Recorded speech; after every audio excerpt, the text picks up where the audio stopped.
And now a woman in Southern California has marked a tragic anniversary over the weekend. Her husband, a human rights lawyer in China, has been missing for the past 5 years and is believed to be imprisoned by the Chinese regime. Now, the woman is once again calling for his release. NTD's Jackie Rios has more. Saturday marked the 5th year since Gao Zhishen, a respected human rights lawyer, disappeared in China. He represented faith groups that have been victims of the Chinese Communist Party's or CCP's persecution. For representing house Christians and Falun Gong practitioners, Gao has been detained and tortured on and off since 2006. His wife, Ganghe, mentioned how Gao would take pro-bono cases and dare to take cases that CCP didn't want lawyers to take. I feel he's a very responsible person. At home, he was a good husband and a good father. So his sense of responsibility carried over to his work. So being a lawyer, he worked especially hard on his job. He worked as his responsibility and his mission. So when he wasn't struggling for an income, he'd have 1/3 of his cases as pro bono. So this really touched me too.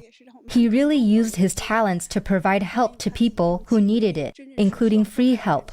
Even for Falun Gong or Christians, the CCP didn't allow him to take the cases, but he took them anyway.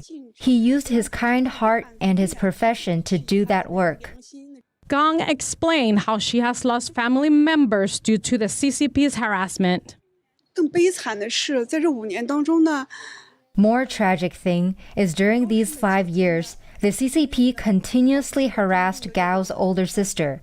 Since she was always concerned for her little brother's well-being, whether he was dead or alive, she fell into depression.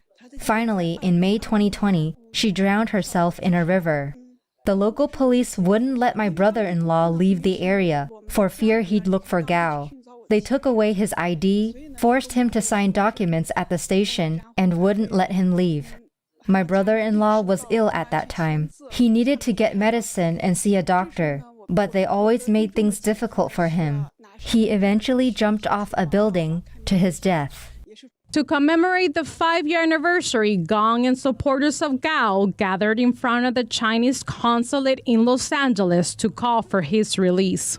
I come here to support. I try to, together with other people, we hope that Mr. Gao Zhishen can be released and get his freedom, and he also can continue to fight for the people in China for their human rights. Felipe Alexander, a human rights lawyer who attended the rally, mentioned the difference between the rule of law for lawyers in China and the United States.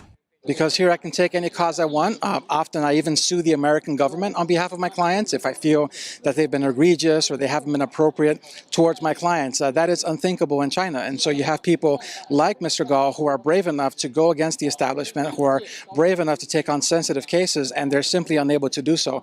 Gong last heard from her husband on August 13, 2017. She says she follows his motto of being an upright citizen and helping others. Jackie Rios, NTD News, Los Angeles.